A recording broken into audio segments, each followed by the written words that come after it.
Content warnings for this episode include dysphoria, misgendering, surgery, colonization, and how religion affects Indigenous people and religion.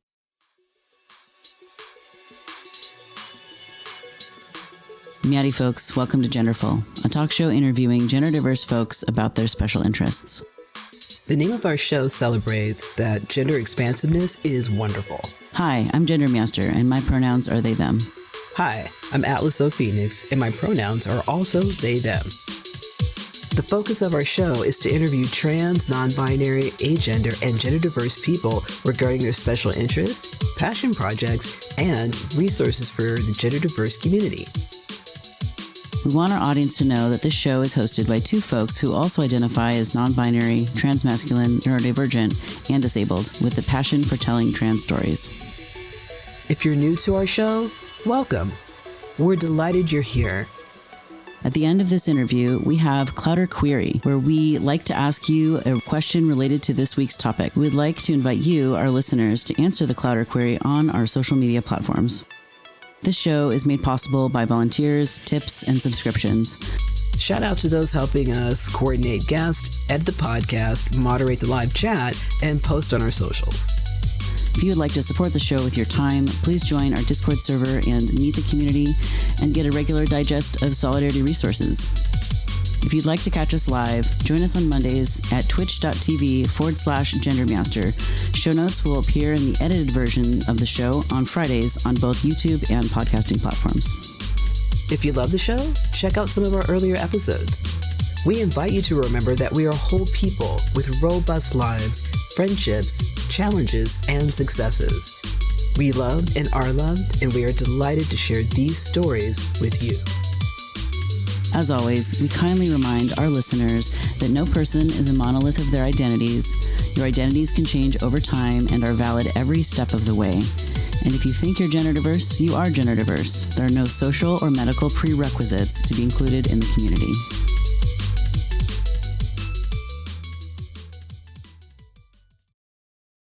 Genderful wishes to acknowledge the Indigenous peoples and the unceded lands that the producers, hosts, and guests live and have dwelt upon. Today we honor the Salish, Ojibwa and Dakota lands and the Wahpekute and Očhéthi Šakówiŋ lands. We honor the elders, the human, plant, and animal ancestors of these lands and celebrate the living descendants of these peoples. May all beings tend these lands for the goodness of the next 7 generations and beyond. And Kam would like to make a statement. Yeah, and thank you for letting me make this statement, but I'd also like to give attention to Indigenous movements and rights, such as the Native American Rights Fund, Stopping Line 3, Stopping Line 5, as well as the ICWA and Protecting the Indian Child Welfare Act, protecting Indigenous children and tribal sovereignty. And we'll be including some links to offer material support to those efforts in the show notes. Great, that's beautiful. Thank you. Take it away, you. Hi. Not you, Kim. Gender. Gender's got sorry. a line. Whose line is it? Who's on first? What's on second? I'm always on home base, baby. You're always the referee of my heart, Atlas. Oh my God, you're gonna make me ball. Okay, whatever. Do you want me to do it or do you want to do I love it? you so much. All right, welcome to Genderful episode 77. This week, our guest, Kam White, who uses he, him, and ze, them pronouns, is chatting with us about art, comics, and self-preservation. Kam lives with Z's partner, 3 cats, and a whole clouder of squishmallows. Could we show off our various plushies as our fun beginning of today? That one looks angry. It's Gengar. It's a Pokemon. This is the tiny one I have on my desk. The tiny Such a squishmallow. Does it have is it a piggy? Is it a flying piggy? It's like a pig dragon, I want to say. It's like a dragon. I love it. I love the pig dragon. This is my favorite one. Oh my gosh. That's my favorite one. I love the hearts. It looks like a lamb with heart eyes. This is so cute. No, she's so cute, and I love her A tail. tail. Oh my gosh. You all are killing me with your squishmallows now. I have to develop a habit. Oh, this is great. Oh, it's dangerous. It's so dangerous. There'll be like So fights. dangerously. You get into fights? What? Like they had to. I remember in 5 and Below, there's signs that like limit to like 5 squishmallows only. You only have 5. Yeah, Look at no, those. Oh my it was a God. huge deal. It's some people fight over them. Yeah. I'm looking at the Pokemon thingamabobs. I don't know what to call. So Ray is visiting and made me trans Ooh. and non-binary pride Pokeballs, like handmade these as a present. Why does Ray have to rock so hard? Wow. Now Ray's I have also to, in the chat modding. It's so cute. both the Pokeballs and Ray. Okay. Ray the rock star. That's awesome. Welcome to Genderful, Kam. Thanks for being here. Thanks for having me. We are honored to have you today. We have a couple of questions here, and the first question that we'd like to dive into is, what might be the things you could trace back to your youth that indicated that you might be gender diverse one day? There's a lot, and I think my dad didn't help with this by like specifically putting me in only like boys sports teams. So I'm a trans mask and use he him season pronouns. But yeah, he was the coach of the elementary school like basketball team and stuff like that. And he put me on the teams purposely because he's like, oh, I don't feel like, having to do all this if I put you on like the girls team and stuff like that. But I enjoyed it. I liked it. I felt comfortable there. But I remember one year I was switched to the girls team in 4th grade. And I was like, I don't like this. I don't feel like I really, like I enjoy my teammates, but I feel uncomfortable here. I felt more comfortable with the boys team. And often it's just like some things that you don't really look at till like you're older. For example, I used to like draw myself as like a boy and a girl when I was younger. And I was like, yeah, that makes sense. And stuff like that. And of course, like when the internet age, growing up on the internet, kind of like in chat rooms being like, oh yeah, I'm a guy and stuff like that, and feeling more comfortable with that. So I didn't really understand until looking back, and it was like, oh, these are ways of me trying to tell myself like, yeah, you're definitely gender diverse. So those are some examples I can think of. Wow, those are beautiful examples. Thanks for sharing. How has your relationship to gender evolved over time? So middle school, very much like wanting to use like he him pronouns and stuff like that, but of course when my mom didn't understand or like found a chat room or like me chatting to my friends talking about like, yeah, I want to learn more about like trans people and things like that, she saw it as more like, oh, this is probably like a phase or something along that lines. And also like growing up and in high school, I was super into like girly and feminine things like pink and jewelry, making jewelry. I was super into like J fashion and all that stuff. But growing up and starting to transition, I started to like hate my younger self a bit because I was just like, oh, why'd you like do that? Like all the pictures on the house now are like you being super girly and super feminine. And like, my old driver's license, like I used to hate it because I'm just like, oh, it's a different photo than I want. But I used to hate young me. Like, why'd you have to be so, girly and feminine? But I realized it's just like, well, that's also, younger me is also a part of me and helped me who I am today. Because just because I am transitioning and taking testosterone, that doesn't mean I need to stop, liking jewelry, because I like jewelry. I like making jewelry. I like makeup. I like fashion a lot. And that doesn't mean I have to stop doing it just because I'm transitioning. And it doesn't mean I have to be in someone else's box or what someone else deems as trans masculine. and whatnot. What a beautiful journey. Thanks for sharing that. Is there anything else you want to add before we move on? No, but honestly, I've seen a lot of people struggle. I've seen a lot of people struggle with that, with the whole like thinking they need to adhere to like a box to be part of that journey, or to be like trans or non-binary. And I don't think you have to like adhere to like what anyone says. It's your journey. It's how you present yourself. So if you're more comfortable presenting in a way, I think you should definitely present in that way. Okay. Yeah. I've seen that struggle. Some, like, I can't tell you how many friends that I have who didn't want to claim the title or tag non-binary. Yeah. Because they were worried about what it might mean, or they didn't feel non-binary enough, whatever that is. And I also can't tell you how many people are non-binary and didn't realize that HRT was an option if you're non-binary instead of trans identified. Because they're like, oh, absolutely. Like HRT is for like binary trans people from point A to point B. And it's like, no, you can customize your meat suit and be anything in your head at the same time. Actually, it's great. No, definitely. Yeah. It's wonderful that you bring that up, Cam. I appreciate it. Yeah. It's like you can be anything you want to be, any way you want to be, and multiple things at the same time. It's dialectical that way. Let's switch topics. Let's talk about artwork and comics. And the first question I have for you, if you're comfortable, can you say what your identities are? The list.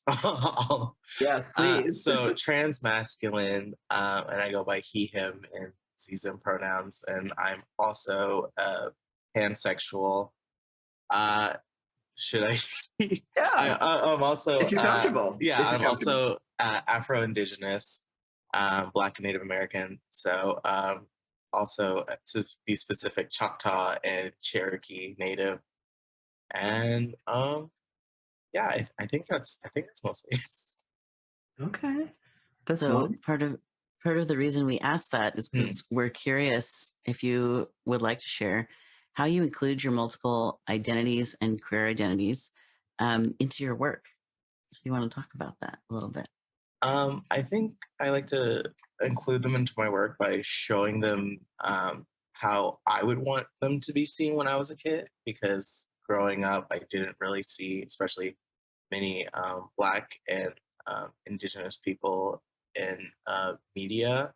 So I want that to be shown. And for queer identities, I wish I grew up with so many like queer characters to like help me figure things out and help me like know that things are okay. So I just want to like do that for people and, help them be like, oh, here's a character, even if it's small, like here's a character like I relate to and like I feel comfortable with, and like it's okay that I'm feeling this, and it's okay to be this identity. So I just want to help people, see themselves and let them know that they're seen. Because also, growing up, along with, having no representation, the representation that you kind of get is very negative and stuff. Yeah, and like stereotypical. So wanting to see and open up the conversation that like we're more than that, we're not that. So just making characters that people can feel happy about seeing. That's great. Yeah, we're not a monolith, and exactly. It's not all trauma. So yeah, there's a lot of joy. What influences your illustration work? Can you talk a little bit more about that? Like you touched on it, but can we talk a little bit more? I want to say, so here we go. I'll start with the light things. Fashion really influences my work, so I'm not going to hide back from the fact that I like fashion, like I said before, because I used to stray away from it with the categories, but fashion really, I have like 5 million bajillion Pinterest boards that help me out with that, and I love magazine covers and whatnot. And I think fashion, people don't really think of it. I can really tell you about someone or how someone like presents themselves or like their their personality and whatnot. And I think people are a big influence and inspiration to me, and seeing all different types of people and how, I'm sorry if I blank. No, But please. Yeah, this is interesting. Thank you. yeah, but yeah, I like seeing different types of people. I love, when I walk down the street, seeing like how we're on this like small rock in the universe, but there's so many people out there, so many personalities, how many people presents themselves, talk, everything. But also with a lot of my work and illustrations, I like to draw Black and Indigenous people in iconic imagery. So, to warning, I grew up Catholic. Of course, my family on my mom's side grew up Catholic, and of course, it's always like a kind of like tough conversation, especially with like into it. But I wanted to take back that imagery because, of course, like I loved the aesthetic when I was just sitting there. So, but I wanted to kind of take back that imagery and put Black and brown people in it, so we can be seen as icons and powerful and prideful. Mhm. Because don't get me started about like how much like indigenous like stuff that they have over there in the Catholic, like how much stuff that they have like online that like look at what you have, and I'm like, why do you have that? Yeah. But but yeah, so I want to be able to especially show different like queer identities as well, just thriving, against this like powerful, like oppressive force, and then like using it to make them shine. If that makes Um, sense. that makes all the sense in the world. That's beautiful. Thanks for doing the work you do and being so intentional about it. I really Thank appreciate you. it. Gender, do you want to ask the next question? I can. I'm also just thinking about how important that type of representation is. Mm. Um, I kind of want to ask a question that's not written down, which is, Okay. can you remember the first time that you saw someone in media who looked like you and Mm. was in an empowered role, right? Like a person who's they're self-possessed by their own power, right? Not like a side character who's just totally being oppressed and it's terrible and that's the only narrative you get. Have you ever seen that outside of your own art? Like, because that's the thing that I like Yeah. to talk about is representation and how much it matters. And what is, if any, can you think of examples of good representation you've seen of anyone with any of the identities that you hold? If I want to be honest, I'm probably gonna go to my nerdy kids days and say I was really big fan of the comics and of the show Static Shock and Mhm. Static. I Nice. love him. I love Virgil. He's great, especially I. A lot of people say this, but he was literally like Black Spider-Man before there was Black Spider-Man. Mm-hmm. Honestly, he was a nerdy kid who was into like Dungeons and Dragons and stuff and loved science and whatnot. But he was like also Black, and it was just really cool to see that there's so many like stereotypes, but like it was also the way Black culture was put into there and celebrating it, but also celebrating the fact that he's, nerdy and into science and geeky, and just showing that, again, like you said, that we're not in a monolith. So I think that's one thing that really opened my eyes, and I was like, oh man, I really like comics. I want to get into this. So yeah. That's Uh, awesome. did that kind of inspire you to create your own comics, or were you already on that trajectory?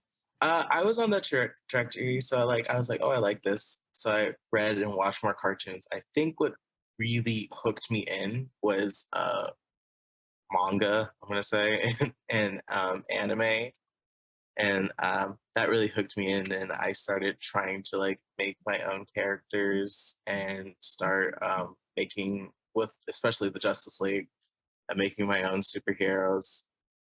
Embarrassingly enough, I want to say Naruto was a big hook and sinker for me, and Sailor Moon. But Why is it yeah, embarrassing? I don't know. I think it's embarrassing because I made my own Naruto OCs, and I remember specifically I made one that specifically like beat up Sasuke because I didn't like Sasuke. And I remember specifically in the fan fiction I wrote that my character was like, I like making emo boys cry. And I just looked back and I was like, oh, that was a time. That was a time. All right. Was that a phase, would you say? Yeah, it was a phase. I promise I don't like making emo people cry. I promise. I was emo myself, so I don't know why I wrote that in. Yeah, don't make me cry. Don't make me cry. Yeah. Juice is saying in the chat, anime and manga are big inspirations for a lot of young creators. Oh yeah, definitely. A lot of my friends like anime and manga especially. I think we all remember kind of being in Barnes and Noble, or it used to be Borders before they shut it down. I And remember Borders, yeah. yeah, or the library, and like being in those aisles, like flipping through the manga section before like our parents or it was time to go. Right. So yeah. What are some comics that you've loved? Oh boy, there's so many. Okay, top 3. How about that? Or top 10, whichever's easier. top God, 50. Top 50. Just rattle off the titles. So again, I really like Static. Oh God, there's a lot of web comics I like too, and a lot of good people online making stuff. I like shout-outs. I like Jill Thompson. I love her work. She's the one who made Scary Godmother, and she also did work on Sandman. I love that. Oh my God! Now I'm just like looking over at my comics, like, God. I love. He's not really a comic artist, but Carrie James Marshall is a good one. He made a comic that I really love. It was really cool. Do you remember the name of it? It's called Rhythm Master. Ooh. Yeah, you can't really find it, and it's kind of like messy, but I love that about it. It's just it's about this character going to a museum, and with the drum, he like commands all these like African artifacts to like come alive, and there's like superheroes, and Wow. it's really cool, and I really like how his art's super bold to where he makes the dark skin like black is black to like make us pop. And I know it might sound like no, but it's good. If you look up his work, you'll see what I'm talking about. It's like really cool. It's really good. Wow. Yeah, I wrote down everyone's name. Thanks for sharing that. I have a question though about your comics, and that is, what is your comic process like when you sit down to do it? Yeah, oh my God, it's a mess. All right. Yeah, it's a mess. Sometimes What on my creative phone. process isn't, to be honest. Yeah. Yes. Sometimes on my phone or on paper, or even like a little sticky notes, or the computer, I just like write down, like if I have an idea, like in the middle of the night, I just like write down an idea or something. And I'm just like, ooh, or just like type down some notes. And then I make it a bit clear about what I'm doing. And then I thumbnail it, but I know I have like the messiest thumbnails like known to man. I don't know how it's readable. And then I do a bit of like rough pencils and rough thumbnails to get a good idea. And then the penciling, the inking, and then sorting out and whatnot. But also, I really like, if I'm creating the story, writing down a script and writing down the characters, like their personalities, and kind of outlining how the story goes before I write the script. And of course, show it to all my friends and being like, does this look okay? Like, this isn't bad, is it? Mhm. And making sure that it's all good, because it's also good to get feedback from friends or feedback from peers. And yeah, just going through it. That's I think that's about it. Before I probably like notices something's wrong, fix it, and then save the page again, or fix the page again. That happens a lot. Sometimes I notice like a letter's missing, or a line goes into someone's head. I'm like, no, they can't. People can't see that. Are you But doing it all yeah, digitally? yeah. Sometimes I used to do it traditionally a lot, but now I'm just like, oh man, digitally so much easier Okay. because it's like all there, Mhm. and it's all there, and people turn me on to like Flip Studio Paint. I used to have Photoshop, and it was like a bad relationship. Kind of, Mhm. it's okay if you use Photoshop, but it's a bad relationship because they keep making you pay every month. And with Clip Studio Paint or Procreate, you just pay Mhm. once and you're done. Yep. You're Yeah. Yeah, done. subscriptions are well, and when I- you're an artist, it's like you don't have money coming in every month necessarily, right? You make right? a big Right. whack when you've released your big project, and then sometimes you don't have money for a while Well, after that. I can Like, share a resource with you all because ooh, I ran into that too, gender, where it was I believe like, it. I don't, Photoshop's nice and all of that. So mm, I did some research and I found this great company in England called Affinity. mm. And you pay Oh like yeah. $50, Mm, period. You get free updates. And then maybe you pay $50 for the manual if you want to learn how. But mm, since I'd had experience on Photoshop, I was able to translate it to mm, their Affinity Photo. And they also have Affinity Design, mm, Affinity what is it, the desktop publishing thing. So they have mm. a Oh bunch of wow. different kind of things, and so that's why I turn people onto that, because I'm just like, if you don't have the extra money, that's fine, like I never do. So, Cam, I'd love to hear a little bit more. Where this first section is sort of the comic section, and then the Mm, second section is going to be the zine section, is what okay. I've realized. Okay. So the next question I have for you is: can you share a story of exploring gender and or identity in your work? Do you have like a character arc you'd like to tell us about? Any of your comic characters that might be interesting to more specifically discuss while we're in the comic part of the interview today? Right now, it's in the process of being made, but there's a comic coming out through Black Jose Press and Gladios magazine. It's called Queen of My Heart, and it's about a guy. He's Black and he's gay, and he comes from a small town and he just moved to the big city, and he's struggling a bit with like he's out and he's in a city that's more diverse and more welcoming to the queer identity, but he doesn't know like what's the first thing about finding community, or first thing about being out and representing that and showing that, and he's a bit scared. So a bit of that, and coming to terms with that, and finding others to help you with accepting yourself and representing yourself. I have, let's see, there's so many. I have so many OCs and so many characters. It's I lose track of my kids. I I love get that you think of them as kids. Yeah.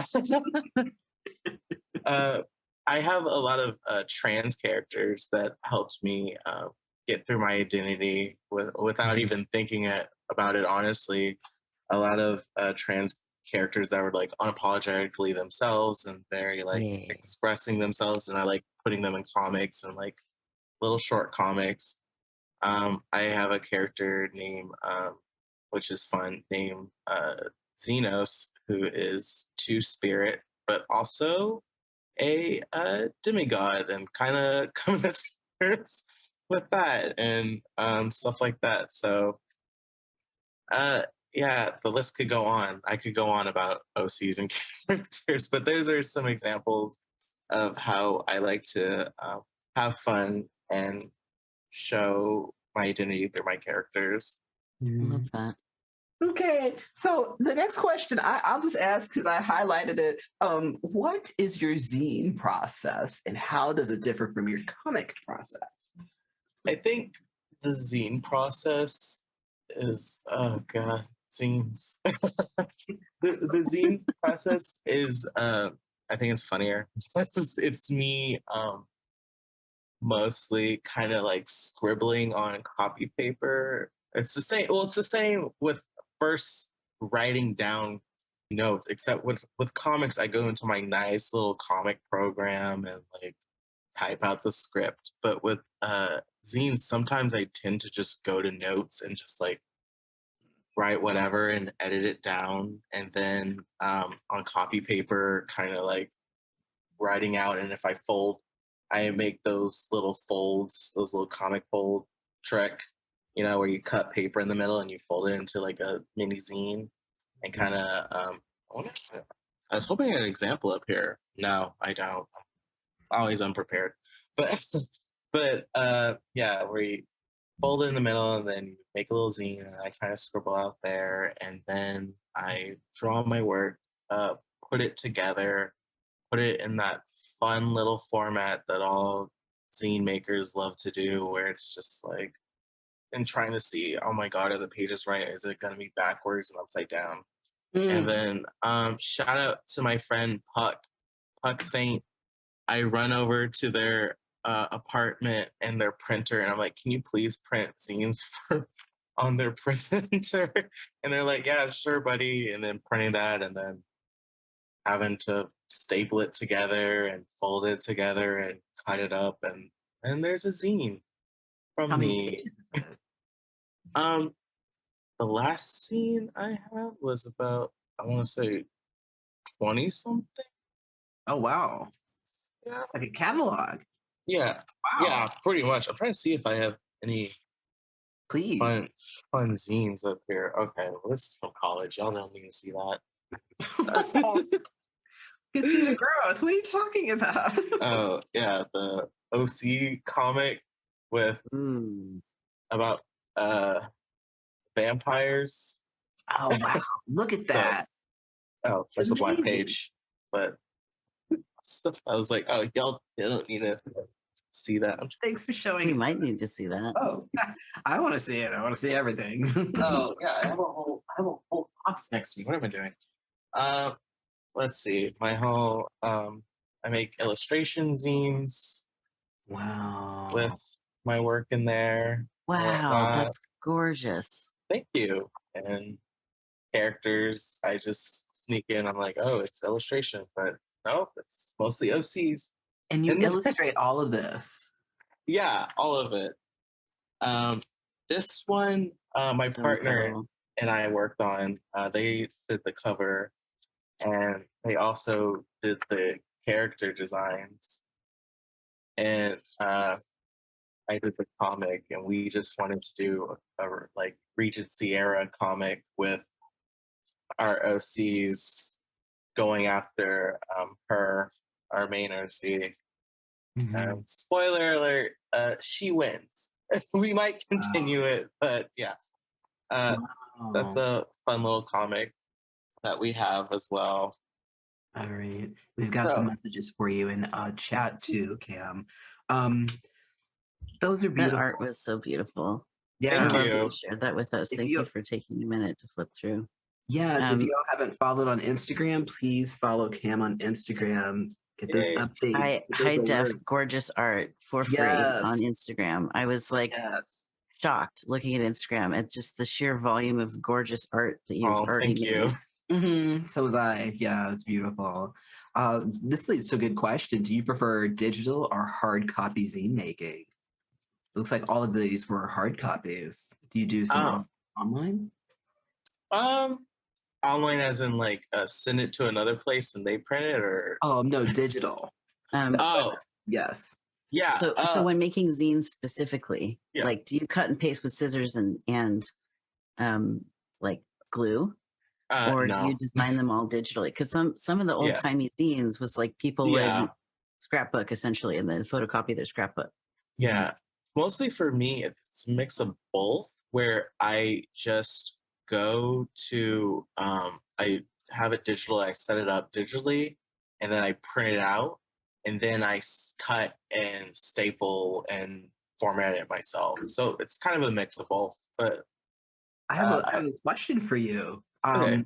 I really I'm interested because I actually wanted to create a zine myself. Do you do work for hire? Because maybe there are other people that would like to do that too. Do you do work for hire? Have you done work for hire?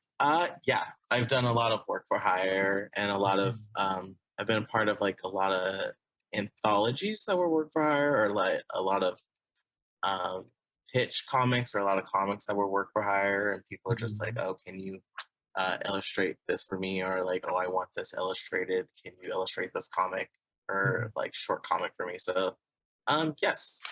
What is the process? Does someone give you a script and then you illustrate it, or how does that work?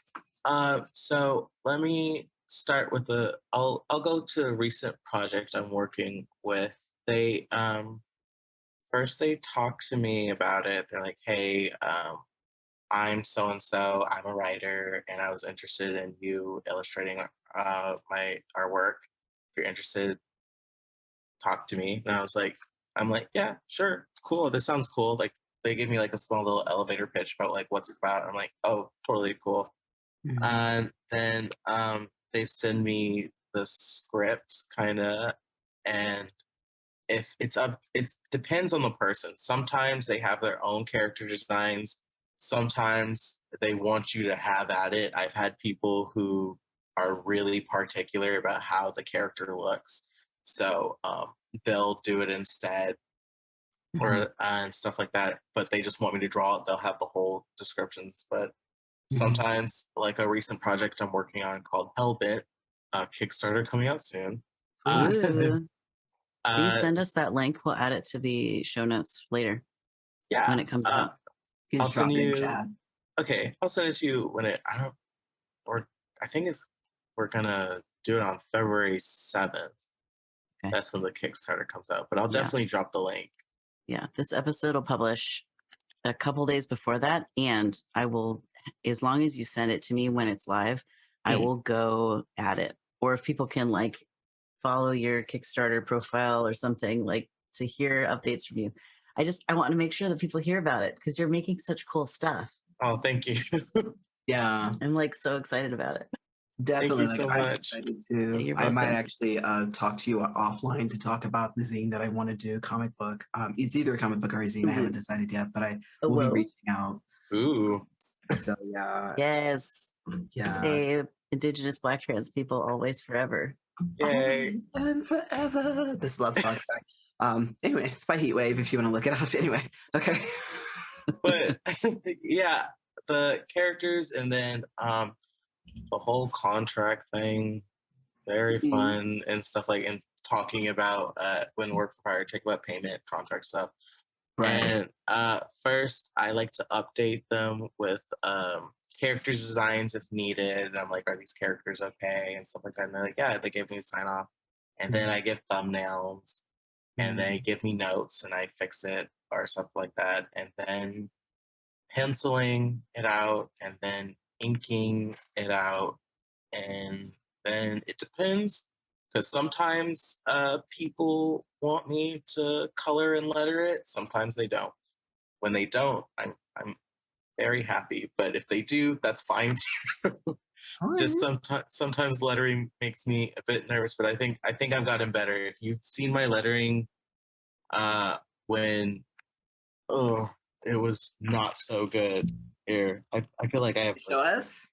Yeah, I have a good example. This was my project for my comics project in senior year. All sales are final. All sales are final. I'm reading it for anyone who's listening to the podcast and can't see what you're holding up to the camera. Yeah, it's about a non-binary character and their trans best friend who dabble in witchcraft, and one of them accidentally gets possessed. The lettering's I would read that. The lettering's not so good. That looks great to me. And I'm not you. No, it's fine. Like I see that there's different lettering stuff, but sometimes you have to like keep in mind like the spacing and stuff and the readability and stuff like that. But I think I've definitely gotten better, and I've definitely gotten better, especially at coloring stuff. You just have to keep working at it. Mhm. And Okay. but yeah. That's great. Thank you. And then what is the usual time frame when someone wants to hire you for something and say they have none of the elements and it's just like they just let you have at it? Yeah, it depends. Especially it depends on like how many pages it's gonna be. Right. Yeah, because sometimes I'm working on a project right now also that's like 100 and something pages. So that's like Double-sided. yes, double-sided. So that's like a wide, like it's gonna be like a graphic novel. So that's something that needs to be like stretched out. But compared to a project that I did recently that was just for anthology Hairology, it's coming out soon. It's Nice. just 4 pages. Mhm. It's just the process of giving it. That took about, especially I want to say maybe like a month or two to kind of give the thumbnails, the penciling, and then the inking, and then making sure everything's right, especially with like notes and stuff, and Right. making everything's like right with the writer and the editor of it. Mhm. So Wow. those are it mostly depends. And then also you gotta be prepared for like when things happen. Because recently I sadly got COVID, and that really here was me in bed trying to do comic pages still and pencil, and it wasn't until in the back of my head was just like, you can't do this. You need to give Right. yourself rest. You need to rest. You look ridiculous right now, sneezing and coughing over your tablet, trying to draw in bed. Yeah. So yeah, some things happen. You just gotta update the people you're working with and say, hey, this happened. I need some more time. Is that okay? And make sure it's okay with their time frame. Please Mhm. be communicative. Yes. That's yeah. Communication is key in comics, especially if you're working with someone. If you're working with yourself, then it's fine. But if you have deadlines, and you're working with someone else, and someone else is counting on you, you gotta let them know.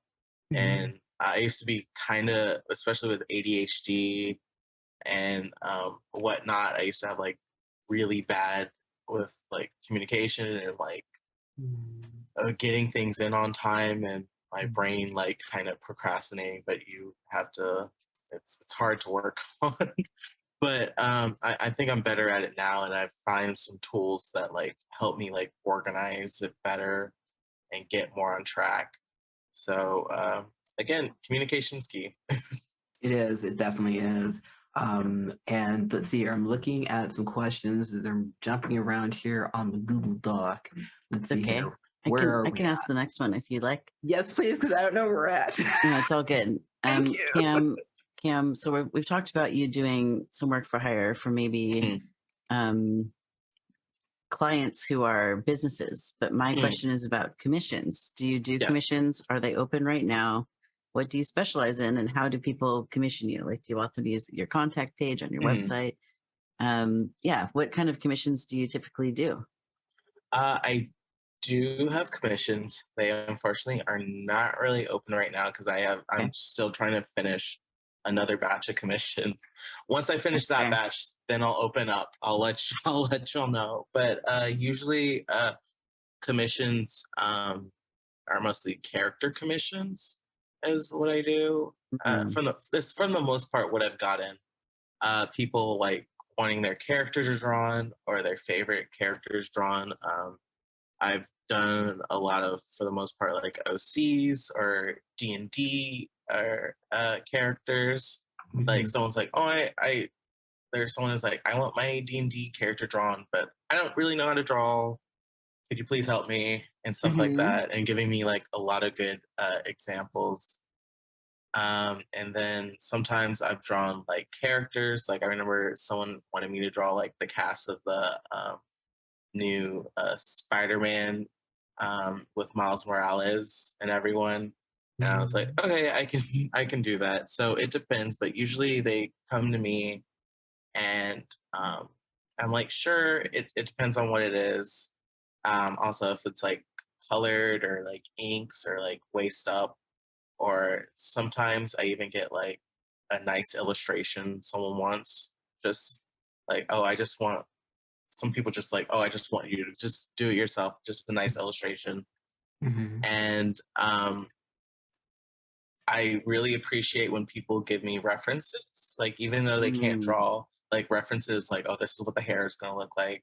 This is what I'm thinking the face looks like. This is what the clothes look like. I really appreciative of that. There's one person who gave me like such a long list of like references down to like what the pocket watch looked like and what the clothes looked like and what stuff like that. And I'm really appreciative of stuff like that. And then I send them the sketch, they approve it. I send them the inks if we're going past that, and then they approve it, and then I send colors. Wow. And commission done. Nice. Do you do hourly or flat rate? And then we have another question right after that. I do flat rate usually. Okay. Yeah. Can you tell us about Cut Open? I see it's $4 on your website right now. What inspired that? So my mom always was just like, I know I talked about her before about like saying it was a phase, but I promise she's been like super supportive and super like understanding. It was kind of like rocky at first because sometimes a lot of parents like there's not a lot, there wasn't like a lot of resources, you know, out there. So she didn't really understand it and whatnot. But better now. She came to me and she's like, I think you should make I think you should make a zine and talk about like your experiences. And I was just like, okay. And she was like, write down your day to day, like after testosterone, your thoughts. But once again, ADHD got the best of me, and sometimes I like forgot to like write down things and experience. It happens. Yeah, I'm making a documentary and I can't remember to record stuff every day, so I totally get that. Yeah, it's hard. But I noticed I just wanted to have an outlet to talk about my feelings, because in the beginning of the comic I talk about how at first I was just super like, I need top surgery, like I have to have top surgery. But when I became more comfortable with like how I looked in terms of like my face and how I presented myself, I was just like, well, do I deserve it? And I'm like, there are trans men who choose not to get top surgery, and trans mass people who choose not to get top surgery due to could be medical reasons or just because they don't want to.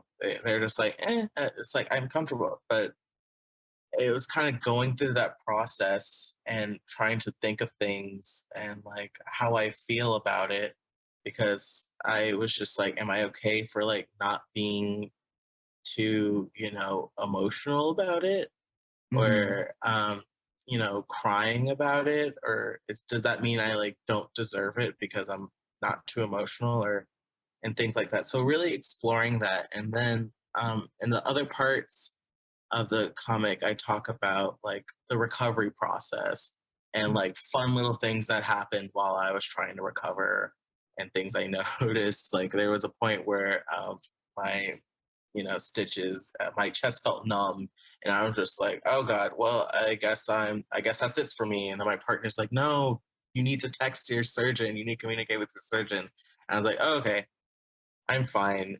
And then the end process, I kind of talk about like the whole process that was with getting top surgery and what more people should know about it and what I wish I was told, before I got top surgery. I also made it because to be honest, I had never seen, someone that looked like me or Black trans mask or like Indigenous trans mask until I was like in college. I the only representation that I saw mostly for trans people were like, especially white, but especially like skinny. And you would mostly see those examples for top surgery. Mhm. And I was just like, well, I think it would be good if people saw like examples of double mastectomies and other like body types that you can get top surgery as well. Mhm. And so I just wanted to represent that too. Yes. I'm looking at your website right now, and one of the things that's caught my eye, I'm in Minneapolis, and there's a little free paper we used to have called City Pages. And Oh yeah. unless this is a different City Pages, which I highly doubt, I am looking at a beautiful cover for City Pages. Oh, It's thank you. the End of the World, their comic book, their comics issue, Yeah. which, Frank, I didn't even know we had. And the City Yeah. Pages ended in 2020. Yeah. I did the last comics issue. Wow. I'm sad to see them go, but yeah, I did the last. They came to me to do the comics issue, and I'm happy that I was able to do it for them. That's awesome. Amazing, Yeah, Minneapolis gets down like that. It's a beautiful cover. Thank you. If you go to spacejamcam.com, you can find it under new illustrations, and it's purple. There's spaceships. There's a person doing yoga and what is that? The standing dog? What is that? What kind of pose is that? I don't know anything about yoga. Is it the balancing on what? Balancing on It's the foot. one that looks like a flamingo. Yes, it's the flamingo pose. That's great. Yeah. And so tree pose or something. Yeah. The learning tree pose. I don't know. It looks beautiful. That's all I have to say. Oh, thank you. If you get a chance, you can check it out. Like, I'm looking at all these illustrations, and I just wow. Thank you so much. Gee whiz. Okay, so back to Genderful. What and who are your biggest influences and inspirations? I did mention Carrie James Marshall because he is unapologetic when showing like the power between like dark skin and making it bold and pop out there. I mentioned Jill Thompson. I love her work. I love her inks. I love her comics. I love Kadir Nilsson and Thomas Blackshear. They do amazing illustrations and amazing jobs, showing people of color and illustrating people of color as like angels, and just the group, and just like very powerful imagery from the both of them. I love Kehinde Wiley, if I'm pronouncing that right. He did the presidential portrait for Barack Obama, and Nice. is the first Black gay man to do so. And I saw that. It's amazing. His work in is a museum. Gorgeous. I saw the one in the museum where it's like kind of like the Napoleon piece where it's like a Black man riding a horse and like hands up, and I was just like, oh my god, like I love the fact that he shows Black and brown people in this like light, like Renaissance paintings, and I was just like, I love that. So you could see a lot of that has influenced my work. Yes. I love that. I love Trung Le Nguyen's work. Comic artist, gorgeous work. Afua Richardson's a really good comic artist, also an Afro-Indigenous comic artist. And I love Aletha Martinez's work. She's also a comic artist, and I got a chance to, when we were doing a seminar, she was talking to us. That woman is like a bullet train. She knows what she wants, and it's it's very inspiring to see. I love her work ethic and her works, and how she's like unapologetically her, and works hard, even though the comics industry that was mostly like, men kind of like pushed down, she like still succeeds. So those are people that inspire me and influence a lot of my work. Okay. I also oh my god, if I remember her name, She, and I feel bad if I don't remember her name. She's a drag queen, and everyone's gonna hate me if I don't remember her. But she makes a lot of cool artwork and busts about her trans journey, and I love it so much. She dresses like she's an alien, and she she loves the little housework aesthetic, but applies it to like some alien trying to fit in, and that with the trans experience. So she's really cool. So she's a big inspiration. I think I may have found this person. Juno Birch, right? I don't know. It's Juno Birch. It's Juno Birch. I remember the name. Okay, great, because this was not the right person. Okay, thank you. but yeah, Juno Birch. I love her work. Check her out. She's really funny. She's really cool. Every time I try to get a statue from her or bust, because she makes these really cool like bust statues, they're always sold out. A crime against me. You'll get one day. One day. But yes. Yeah, I love her work too. Wow, that's amazing. Are there some zines that you would like to recommend our shout out to? And we talked a little bit, but these are more. I do love Madeline McRae's work. She's so cool, and her comics are so cool. She you can find her comics about vampires, but this one's about like a vampire horse. Yes. So her work is super, super fun. Let's see. Oh my God. They're just like all over my desk. I have to find them because I'm mostly at Zine Fest picking up zines and like, oh my God, I love your work. Sorry if I'm just like rummaging around my desk. That's okay.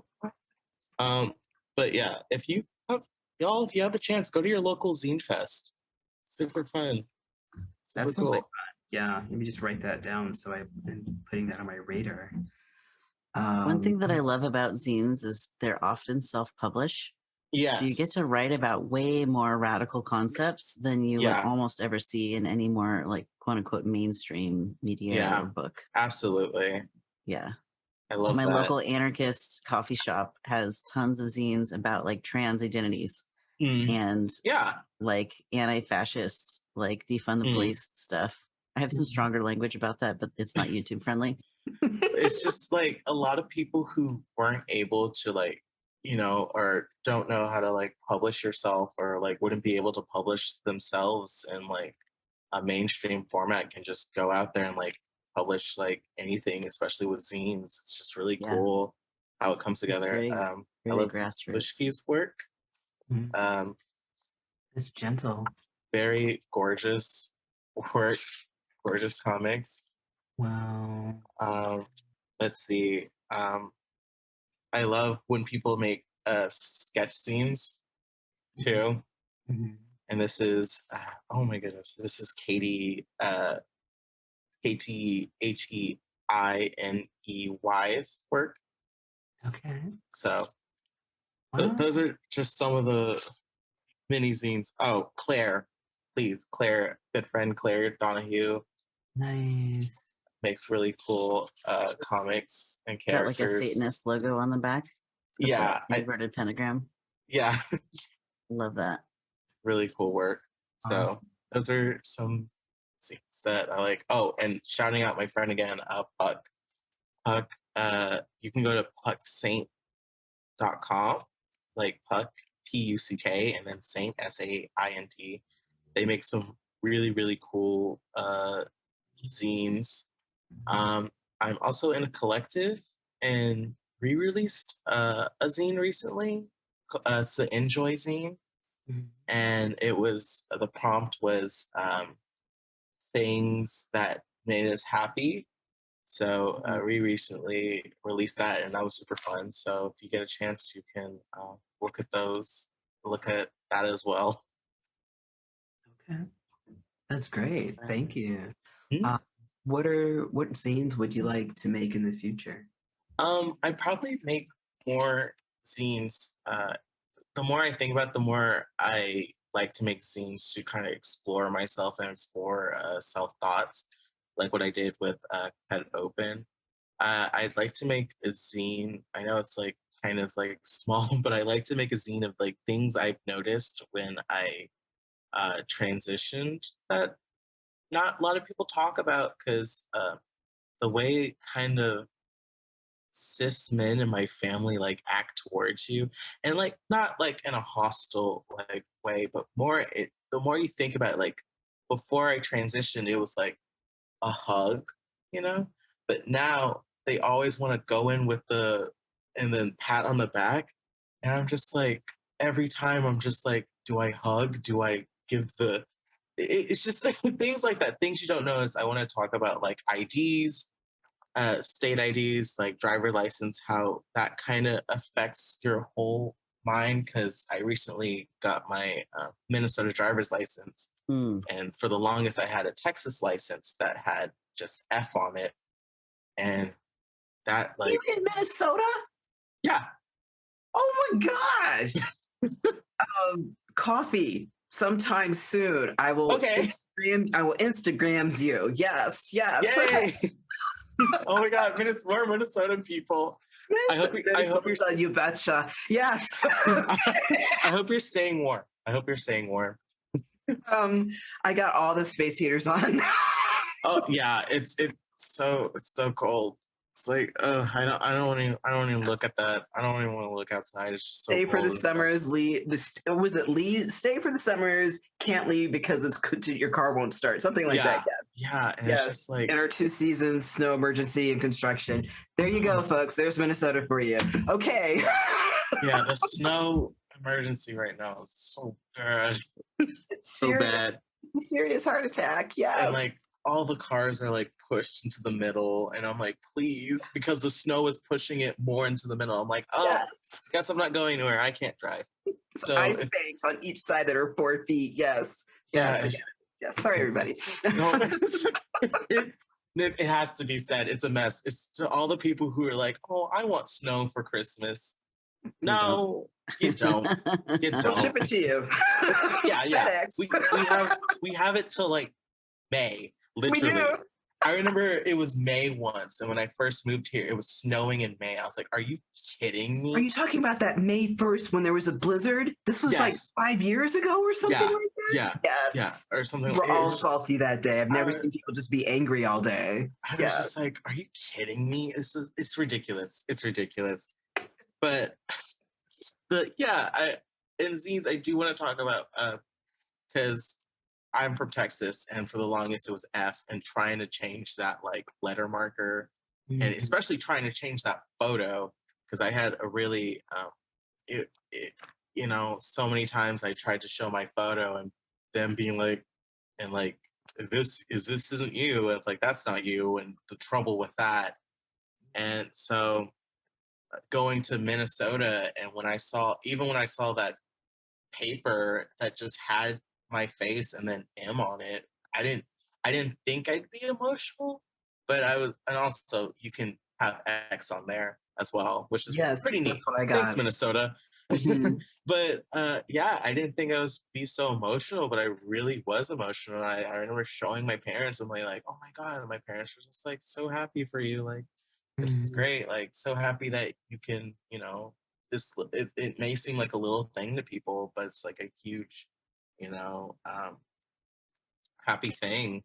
So those are some zine things I want to probably do. Other than that, I mostly just goof around with my OCs and people seeing those characters and whatnot. Wow. So, yeah. So for me, I don't know what an OC is. Can you briefly describe what that is, please? It's an original character.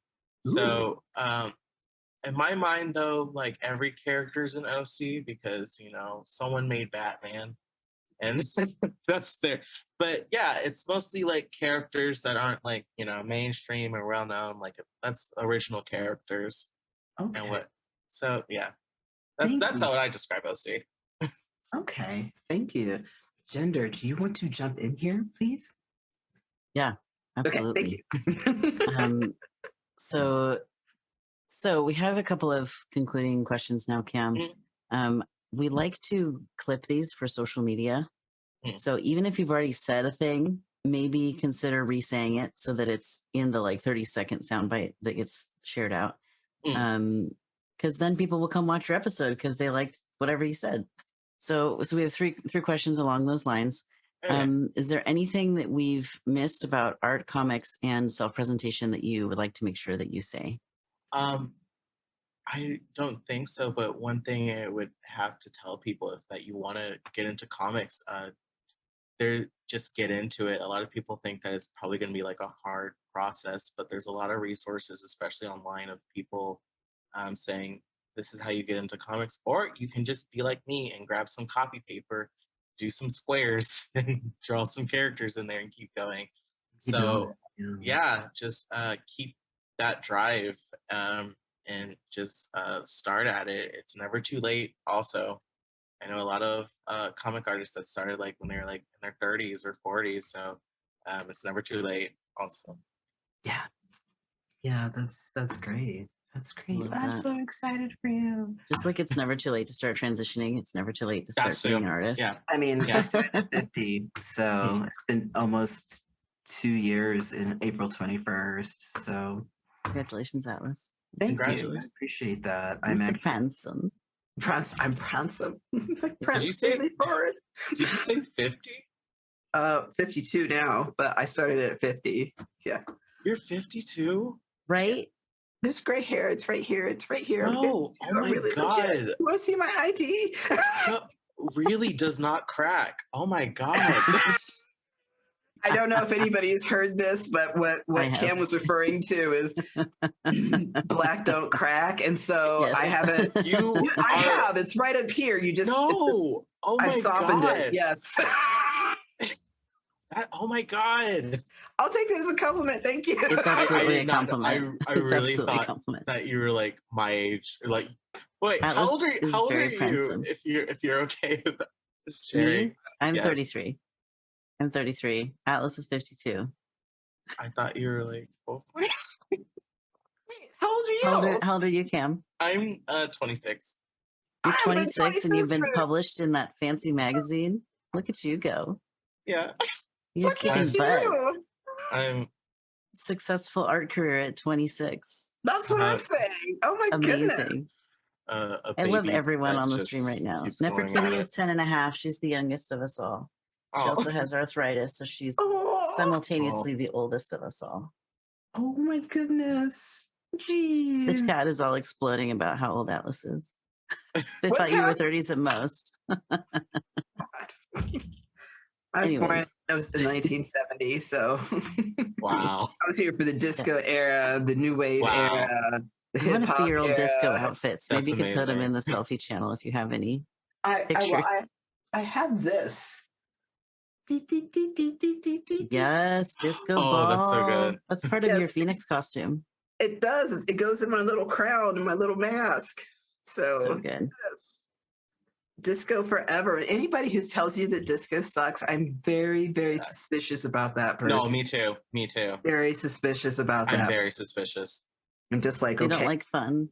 Yeah. Like children, do you like cats? Are you a cat person, dog person? You like animals?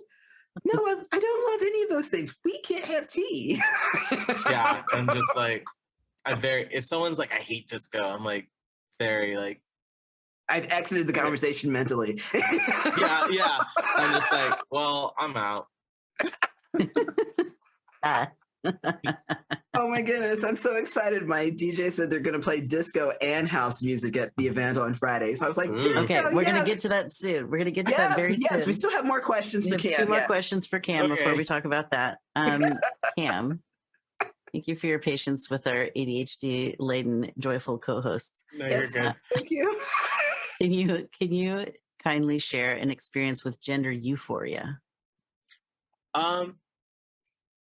I think, so recently I was part of the DC Comics Milestone Initiative, and they chose some people, and we luckily got to go to California and learn from the greats like Dennis Cowan and Reggie Hudlin and other icons. And there was a meet and greet first. And I was just like, oh my God, like, you don't know, especially as a trans person or a non-binary person or a queer person, you don't know, especially how cis people are going to treat you.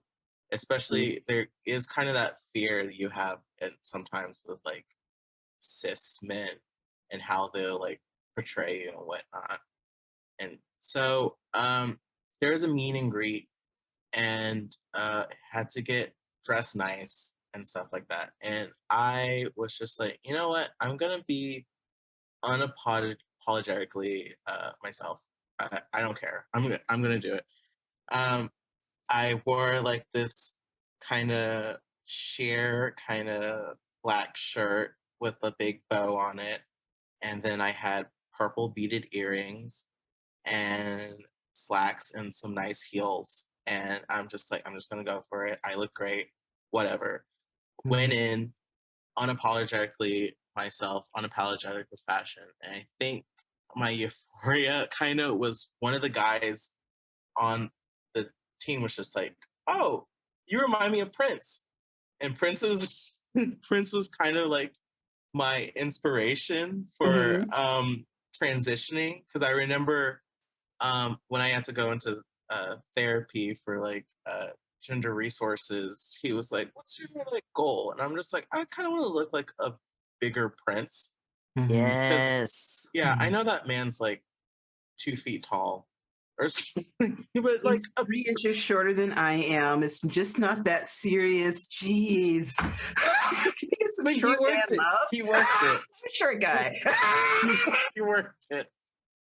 Yeah, I was like, I want to be a bigger, kind of buffer, bigger Prince or something. And I was like, and he was like, oh, okay.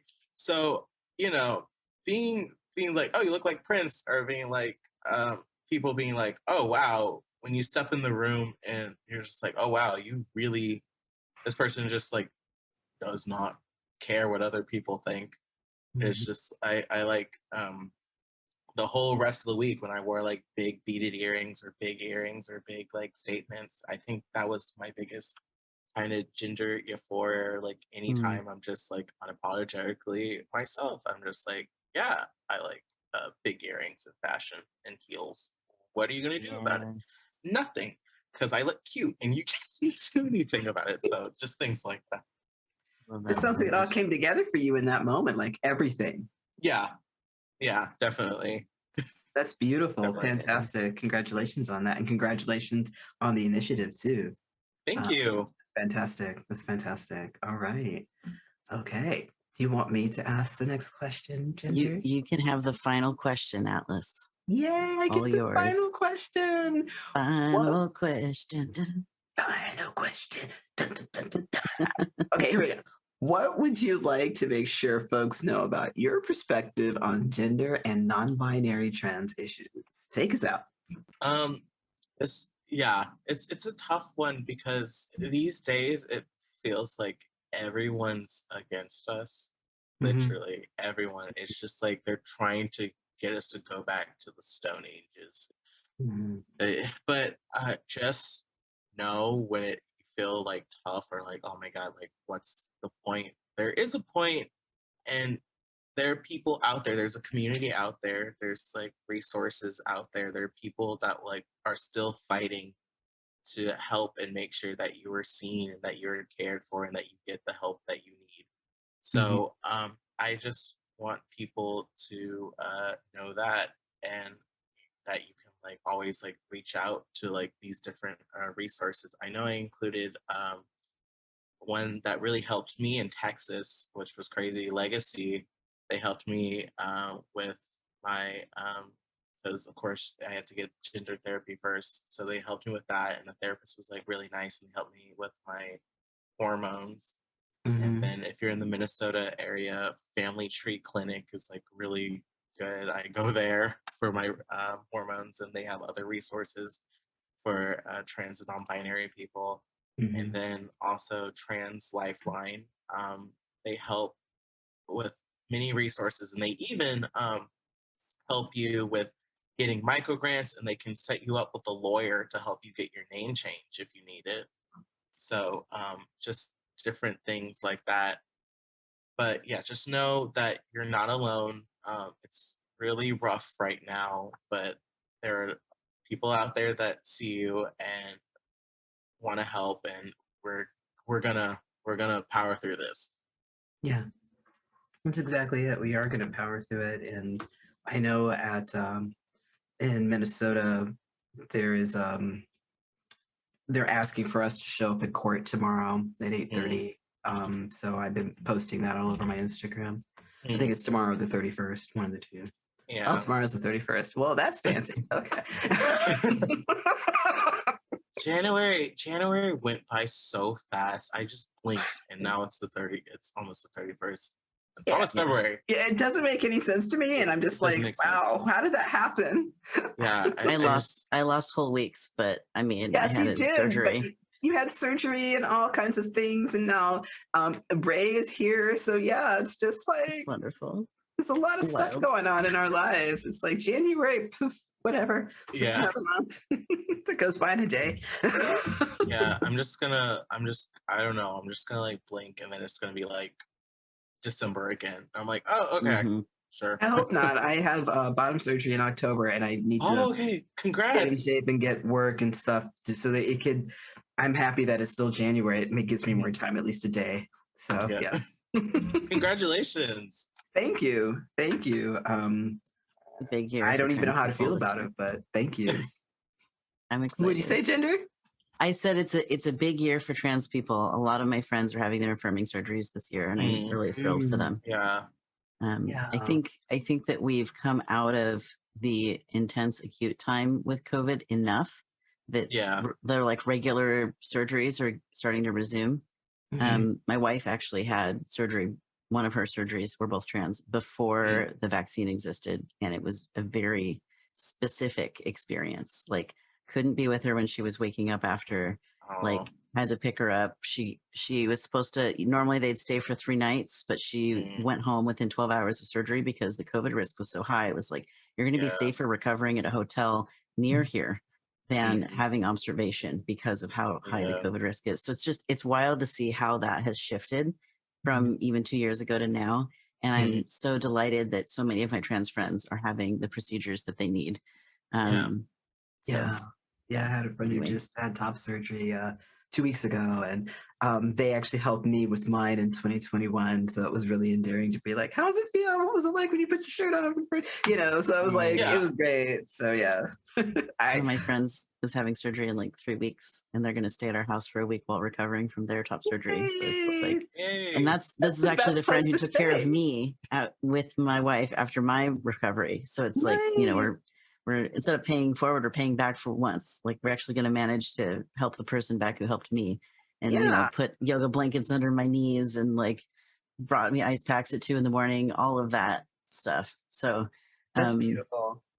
It's incredible to be in a community of trans people who support each other, because getting to do that sort of acute nursing help during recovery, like we're saving each other thousands of dollars.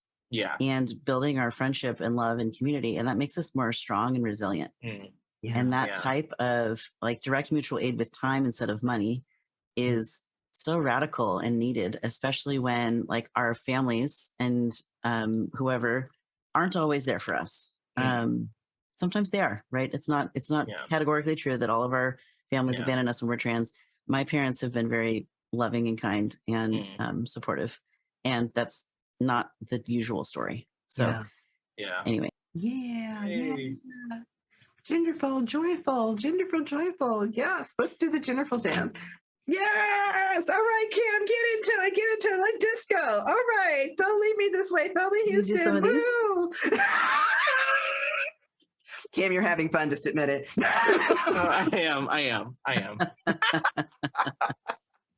All right, amazing. Gender, do you want to take us out? I will. Okay.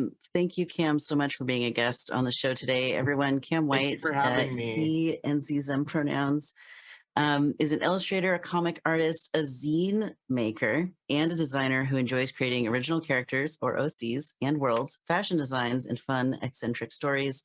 Kam's art is also highlights a lot of wonderful Black and Indigenous identities, and you should 100% go spend some time looking at Kam's website and Kam's Instagram and Twitter. And maybe we can make some commissions later and get in line for that Kickstarter coming out in the next couple weeks. Linktree/Space Jam Kam Art. That will be in the description. Kam is on Twitter and Instagram under the handle Space Jam Kam Art, and Kam is spelled K-A-M. Here is this week's Clout or Query that you can answer on our social media platforms. No matter how big or small, how do you live your queer life and identity unapologetically? What a great question. Thank you for that question. What a great Kam. question. Thank you. So everyone, next week's guest is going to be Sean Aaron, and we are discussing his organization, Dem Boys, Inc., B-O-I-S. I'm very excited for that conversation. For now, we have some community updates. I'll say my two and let Alice take us out with the most exciting one. So first of all, as you may have noticed today, Genderful has an earlier standard start time. We're still going to have guests who maybe are working during the day in North America and need to have an evening time. But we've discovered that the best time for Atlas and I to co-host is actually my usual stream time, which is 11 a.m. Start time Pacific. So unless a guest has a specific need, our new start time is earlier in the day. If you caught us today, hooray. If you are tuning in this afternoon and you missed us, I'm sorry. Come back next week. It's earlier now. Blame me. Can I sneak a shout out in before we go to the next one? Yes. I just want to thank the Genderful staff for taking my requests seriously. I didn't expect anything to happen until like April or May because we were booked out until April. And so I just want to say that I am very proud and honored that you all decided to like reach out to the guest and recalibrate the schedule so that I could be on today's show. I really appreciate it. So I get up at 6 o'clock in the morning, Central Standard Time, and I'm passed out by 4 o'clock in the afternoon, which was when we were doing the show. So thanks again. Absolutely, Alice. You are an essential member of the team, and your needs matter just as much as everyone else's. So I'm so grateful you told us what you needed so that we could flex and accommodate your needs. Yes, you flexed in a major way, so thank you. And I agree. Thank you, especially to Lexington for redoing graphics and to Juice for reaching out to the guest to reschedule. The team that supports us are incredible. You'll hear all about our thank yous to our regular contributors in the outro I'll play in just a moment. But the other sort of related to schedules update I wanted to share is in general how my content works is going to be shifting over the next couple of months. When I was out for surgery, we had a Clouder takeover where a bunch of my contributors streamed instead of me. So instead of seeing my face, you saw all the people who are usually behind the scenes doing different streams. And that was so fun that we've decided that around the fourth week of the month, it might flex a little because it's going to be keyed off of the fourth Monday of the month, which is sometimes the fifth week, quote unquote, of the month. But around the last week of the month-ish, we're actually going to have a monthly Clouder takeover for a whole week. I'm not going to be on stream. My friends are going to be streaming for me. And that's going to actually give me some much needed time to catch up on all the admin. You've heard me mention like, oh yeah, that voice sound command I never uploaded 3 months ago. It's because I've been working so hard with stream that I never give myself enough time to do admin. And frankly, I've decided I need to only work 40 to 50 hours a week instead of the 80 hours I've been doing for the last 3 years. So I like set up some filters on my phone so that I stop working at a certain time. And yeah, I'm going to be less available on the weekends and the evenings and try to treat this like a job instead of an obsession so that I can, have some staying power because this work is important to me and I don't want to burn out. So, I'm redoing my schedule to put in some more admin time. The benefit for you all is you get to see and hear from a lot more of the fun other people who are around that I get to interact with on a weekly basis, but you never hear from. So you get the fun of, getting to see some other streamers and enjoy their content as well. So those are some shifts that are going to be good for the long-term health of not only this show, but all of the streams and content that we create. Atlas, what is Translate? How can we get involved? Where is it happening? Take my money. What is it? Tell us. Okay, I didn't prepare. Hold on, just give me a It's second. okay. While It's okay. while I do the preparation of that, I just want to express my gratitude for you taking care of yourself and Aw. dropping, almost 40 hours out of your schedule a week. Like I love being on the show, and I love looking at the shows, and I am feel very honored to be a part of the show as well. Um, and I think self-care is so important. So I'm just really proud of you and love the fact that you're stepping up to take care of that for yourself. And so that's great. That's great. I did drop the link for Translate in the chat for you if you want to copy paste that. Translate. I am hosting show that's part cabaret from 7 to 9 and dance party from about 9 to midnight at Brine Lake Bowl. Happening where Cam is, you could go. Yeah, it's true. You should come to Translate. That's what you That's should true. That's true. Okay. So it's Translate, an evening of cabaret dance and chill vibes, but dig it, it's a hybrid, so you can watch it from anywhere in the world. All you gotta do is buy a ticket. We'll send you a link and you can watch the cabaret portion. We are raising money for Tigers, which is, I need to get down here and give the Tigers a boost here. Raising money for Tigers, which is a trans, intersex, gender expansive, radical resources and services cooperative organization whose mission is to fill critical gaps in support in Minnesota. And we're raising 10% of the door for them. And then I also created a new grant called the Phoenix Ascension Grant, where we're putting together funds for trans mask and BIPOC trans mask and non-binary folks to help them with electrolysis, homelessness, needle kits, that kind of thing. I actually need to get in touch with Stealth Brothers so we can get some DOP bags for that. And so it happens this Friday. Doors open. If you're in the physical space, it opens at 6:30. And we'll be sending links for the last time, I think at 6:30 before the doors open for folks that are watching it at home. And we have performances by the wonderful Transcendence Cabaret, a cabaret that features predominantly BIPOC, non-binary and transgender drag performers. And we also got two what I call newbie dragons, drag and dragons. And so we've got two. We've got King Kiki, who's going to be singing a song and lip syncing another. And we've got this other artist, Hannah. And I believe that they are going by Hansy, and they've got two pieces, and one involves a chair that looks like a hand. So we're excited about that too. And I will have several costume changes. I bet you can guess one of them. And that's really it. I'm excited. It's up on its legs. I got over 150 new followers on the Translate Instagram, and it's simple, trans_late_MPLS Minneapolis _, and you can join there and look at all the posts. And I believe that Gender has dropped the Facebook event in I put chat. the Eventbrite event. You got the Eventbrite? That's perfect because not everybody's on Facebook. The one with Facebook was too long, too many characters. But yeah, I did the Eventbrite. Yeah. No problem, no problem. So if you can join us this Friday night, I would love it. And if you have a birthday or tea birthday or something you want to celebrate, get in touch with me through the Instagram account, Translate Minneapolis, MPLS. And I'd love to give a shout out to you if you're watching from England, if you're watching from Germany, if you're watching from Seattle, wherever you're at, I'd love to give a shout out to you. So yes, please come and join us. I'm so excited. And I went to different places to give more postcards and stickers. And I was told at Smitten Kitten, which is one of our sex toys, a queer positive sex toy place. And they were like, oh my God, everybody loved the stickers. And there were no postcards left. So I was like, boom, here you go. Boom, here you go.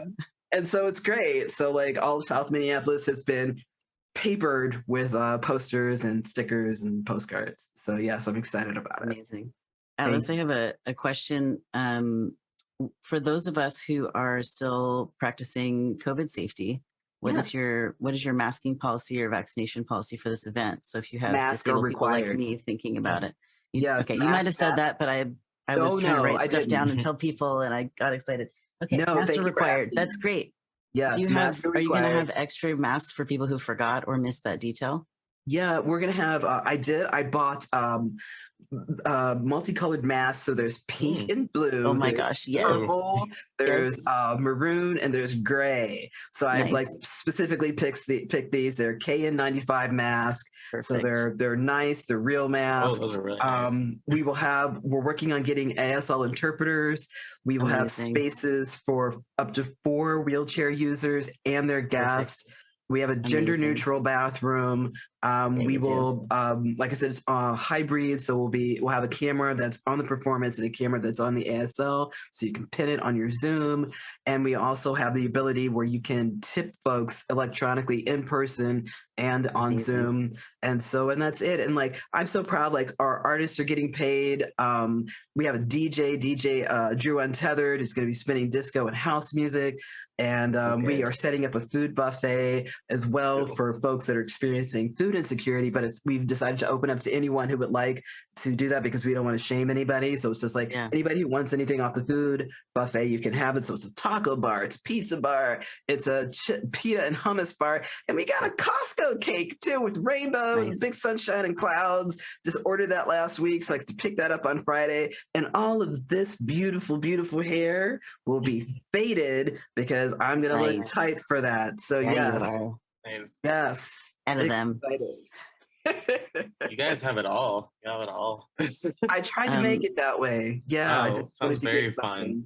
Atlas, I wanted to get something to the community. So Atlas, is Translate, you want people to follow the Instagram, right? Because this isn't the only time you're doing an event for Translate. This is like the start of an ongoing activity, right?